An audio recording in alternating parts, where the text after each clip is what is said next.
The clerk at the Bombay railway station in 1915 could not have guessed what he was watching when a thin man in an ill-fitting suit and round spectacles stepped off the train carrying a modest bundle and a book. Mohandas Karamchand Gandhi, Mahatma, great soul, only in hindsight, had returned from South Africa with a collection of unusual victories and even stranger habits. He preferred goat's milk to tea, believed salt could topple laws, and insisted that the shortest distance between injustice and freedom might be a straight line drawn with patience. People would later say they always knew he was destined to change the world. The truth is messier and more interesting.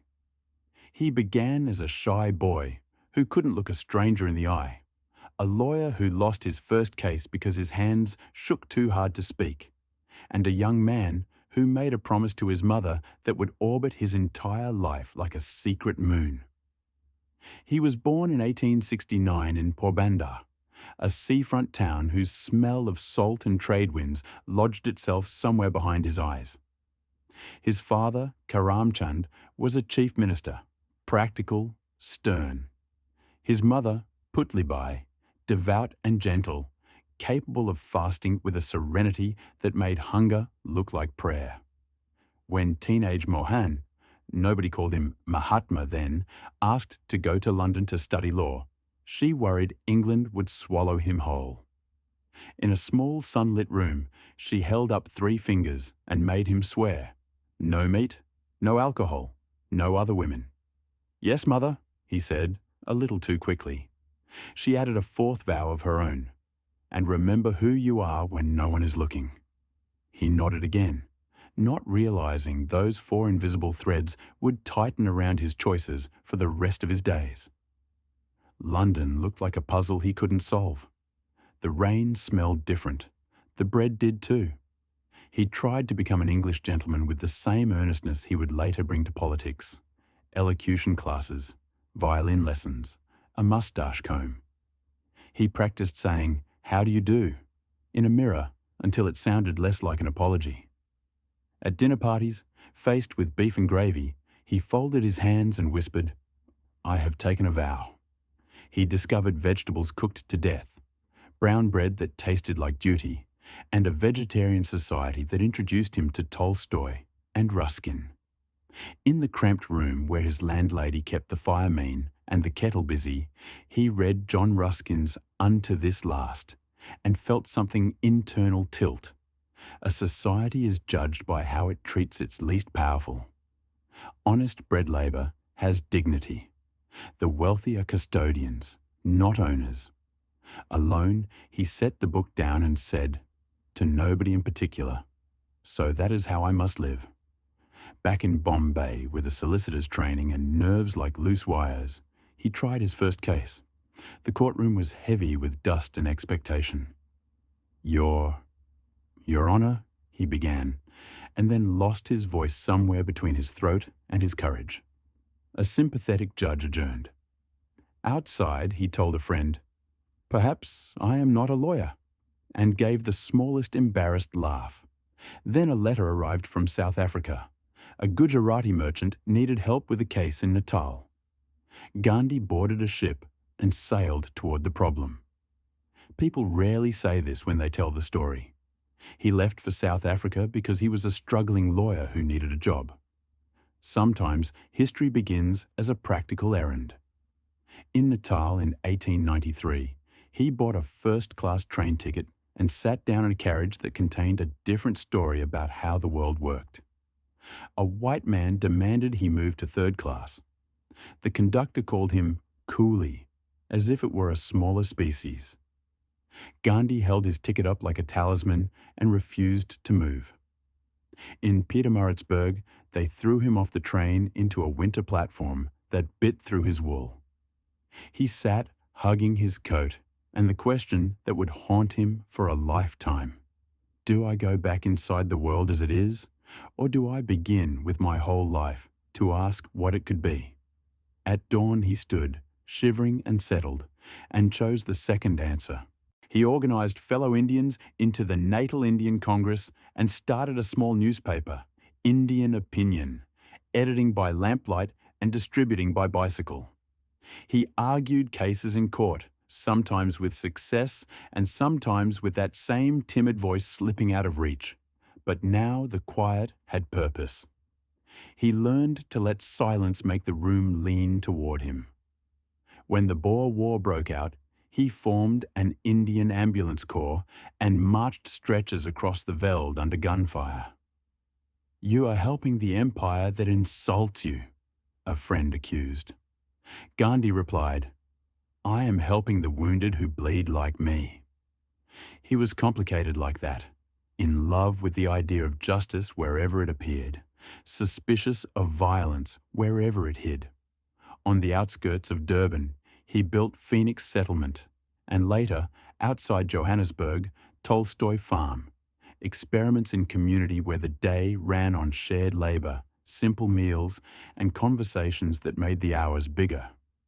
He tested ideas on himself: brahmacharya, celibacy, a diet of fruits and nuts, then goat's milk, the last adopted reluctantly after illness. "Why goat's milk?" a young volunteer asked, wrinkling her nose. Gandhi smiled, slightly embarrassed by his own earnestness. "Because I promised my mother to avoid cow's milk, and because the goat is a humble creature who offends nobody." He cultivated the spinning wheel not just as a symbol, but as a discipline. If your hands are busy making, your heart forgets to covet. He learned to wash his own latrine and then demanded that others do the same, confusion rising like steam from their foreheads.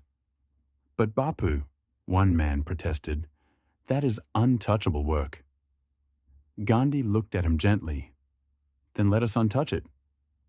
In South Africa, he coined a new word to avoid borrowing the old ones that tasted of hatred: Satyagraha, truth force. Not passive resistance, he insisted. Nothing about it was passive. "It is the quiet insistence of the ocean," he told his followers in a yard swept clean of dust. "It wears down the rocks not by shouting, but by never stopping." He experimented with it in the real world. Mass petitions, marches, deliberate arrests taken like medicine. One campaign required Indian workers to burn their registration passes. At the bonfire, a policeman grabbed Gandhi's arm and snarled, "You little brown man." Gandhi lifted the pass with trembling fingers and placed it into the flame as carefully as if he were lighting a lamp. When he returned to India in 1915, the subcontinent seemed both familiar and foreign, like a childhood home rearranged by strangers. India was dotted with slogans, dotted lines, and salt taxes. It had railways and hunger in equal measure. He travelled third class by choice, sitting on floorboards and asking questions. "What does your day cost?" he asked a weaver in Champaran. "What does it pay you back?" He listened before he spoke, keeping his vow to be the last to talk.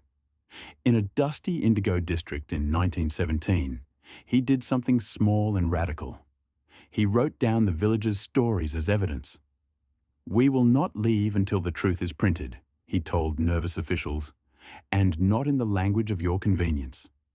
The Champaran inquiry ended with farmers freed from forced indigo contracts, and Gandhi learned that to change a nation, one might begin by changing a file.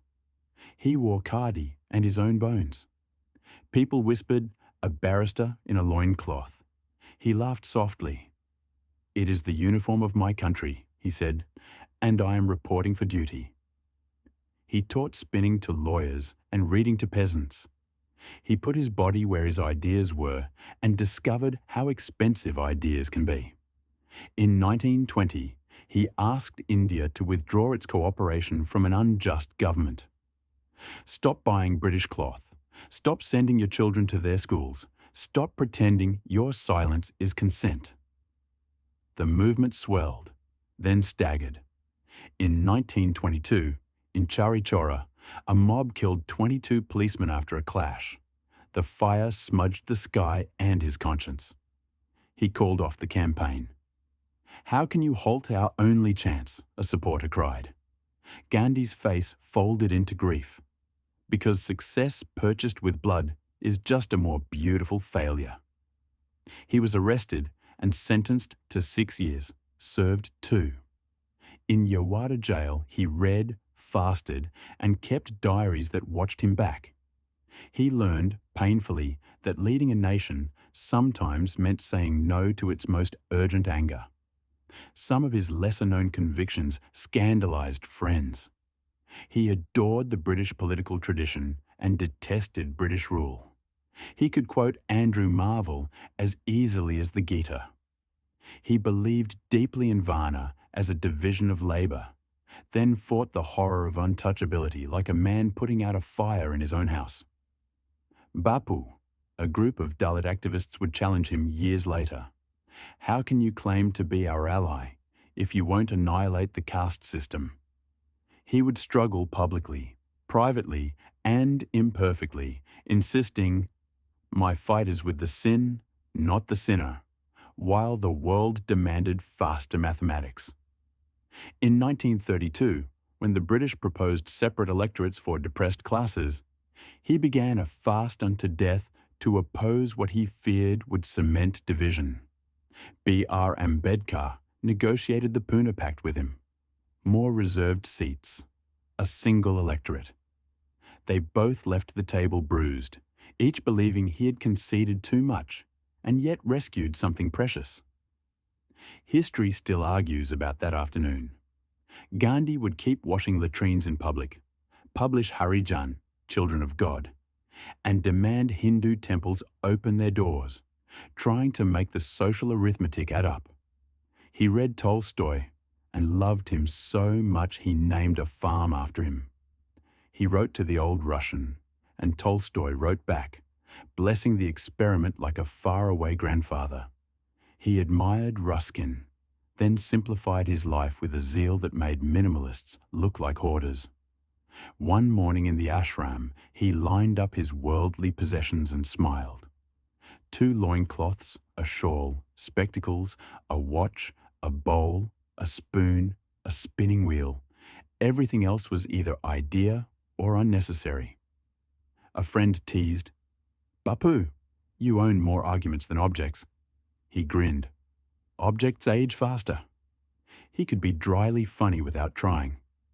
When an English journalist asked, "Mr. Gandhi, what do you think of Western civilization?" he answered, "I think it would be a good idea," and then explained carefully that he meant it with love. In 1930, the Salt March began with a prayer and a rumour that marched faster than feet. Salt was a law. Whoever made it without paying tax made themselves into a criminal.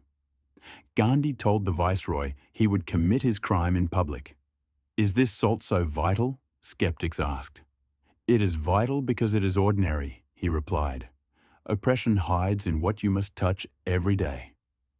He and a small band walked 240 miles to Dandi, stopping in villages where women pressed his hands and men asked him to bless their courage. Along the way, he joked about blisters, argued about tactics, and insisted on cleaning whichever latrine he found first. At the seashore, in the early morning light, he bent and lifted a lump of damp salt like a sacrament. "With this," he said to the wind and to no one, "I shake the foundations." The arrests came as scheduled. He accepted the handcuffs like an accessory he had ordered. World War II cracked the world open. Gandhi tried to keep his theology of nonviolence from falling out. He asked the British to quit India in 1942, not as insult, but as instruction. You cannot lead a people you refuse to treat as equals. The colonial government jailed him again. Kasturba, his companion since childhood, fell ill in prison and died there in 1944, the ashram of her life closing with a key not of her choosing. He wept where no one could see him and later told a friend, "I learned what half of me had been carrying." Out of grief, he forged tenderness, visiting lepers and insisting on touching what fear taught others to avoid. In a nation soon to be baptized by blood, he practiced the old arithmetic. Suffering plus love equals power. Independence came in 1947, trailed by partition's long scream. The map of India split open along religious veins. Trains braked into stations bleeding. Cities burned with the logic of nightmares. Gandhi, who had fought for freedom without enemies, woke to find neighbours at war. He refused to attend the celebration in Delhi, choosing instead to walk the lanes of Calcutta and then Delhi again, fasting until men with knives put them away like ashamed schoolboys.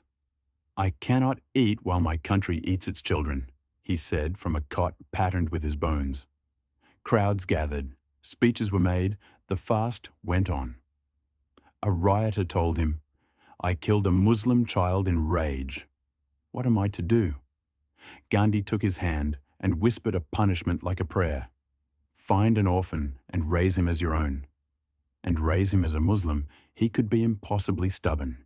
He could be impossibly forgiving. He could insist that a small truth, like turning your neighbour's hurt into your own, was the only scale that measured nations correctly. He could be wrong for large reasons and right for small ones, or right for large reasons and wrong in all the places where tenderness is not enough. He was, to use his own favourite word, an experimenter. Not with chemicals, but with conscience. There are secrets in the open that many do not know. He volunteered as a stretcher-bearer in the Zulu rebellion of 1906, walking into danger with nothing but a bandage roll and a vow to save anyone who bled. He was an exacting accountant of time, keeping tables of his failures as neatly as of his fasts. He once admitted with painful candour that his early views on Africans in South Africa were shot through with the prejudices of the world he had absorbed. Later, he worked to unlearn them and widened his circle of we. He tested his brahmacharya in ways that made even his closest companions wince, sharing sleeping quarters with young women to prove to himself that desire could be tamed. When confronted, he did not hide, but neither did he always understand the hurt those experiments caused. "I am a poor seeker," he would say, not as excuse but inventory. He warned his followers never to sanctify him beyond repair. "I am not a saint who has strayed," he liked to joke, "unless you think of a saint as a sinner who keeps trying." On January 30th, 1948, he walked toward a prayer meeting in Delhi with his hands raised in greeting. "Ram, Ram," he murmured. Nathuram Godse stepped out of a knot of men and fired 3 shots into the breathing centre of an old man who had turned the world the slow, hard way. Gandhi fell with a sigh that sounded like a country trying to exhale its grief. The ashram trembled. The spinning wheels stopped. The newspapers filled with the kind of silence that letters cannot hold. In villages where he had washed latrines and in cities where he had washed the conscience of men in suits, people lit lamps and told children the shape of the loss. What remains after the funeral pyres, after the battles over legacy, after the arguments that refuse to end, is the stubborn geometry of his life. He believed that truth has a weight sudden force cannot lift, that laws which insult human dignity are brittle, that fasting is politics turned inward until it touches the world, that a man without possessions can possess a nation's imagination, that a woman's story written in a courtroom ledger can outweigh a general's map, that the smallest act of courage, repeated, becomes the most noticeable thing in the room. He believed a leader should be the last to speak, the first to apologize, the one to clean up after the meeting. He believed you could teach a country to grade itself not on its armies, but on how kindly it placed a cup of water into the hands of the thirsty. The house in Porbandar, where a boy once listened to his mother pray, is still there. The rail platform in Pietermaritzburg, where he decided not to be ordinary, is still there. The salt at Dundee is still there, crystallizing and uncivilized. The vows he made to his mother, to himself, to a people, drift through our century like uncashed checks. In a world impatient for fireworks, he taught the thrill of a fuse that burns almost to the end, and then, instead of exploding, illuminates. Even his humour survives him. Asked by a flustered student, "Bapu, how do I start?" You can hear him answering, somewhere between a smile and an instruction. Begin with the truth you can carry. If you are looking for a message to fold into your pocket like a talisman, take this. Greatness does not require a throne, only a stubborn, ordinary faith in the dignity of others. Begin by fasting from contempt. Walk a mile with the person you fear. Wash something you think is beneath you. Learn to listen so long that your enemy cannot remember why he raised his voice. Turn your failure into a laboratory. Turn your vows into a bridge. And if you must resist, resist like the ocean, with a patience that even rocks learn to respect. People will tell you there are two ways to change the world: by seizing power or by seizing hearts. Gandhi's life suggests a third. Seize yourself. Discipline your hands, your tongue, your appetites, your imagination, and then offer that disciplined self as a tool sturdy enough for others to lean on. He once said, with typical audacity, "My life is my message." It remains an envelope still being opened, a letter that asks us to write our names below his in a script not of agreement, but of courage.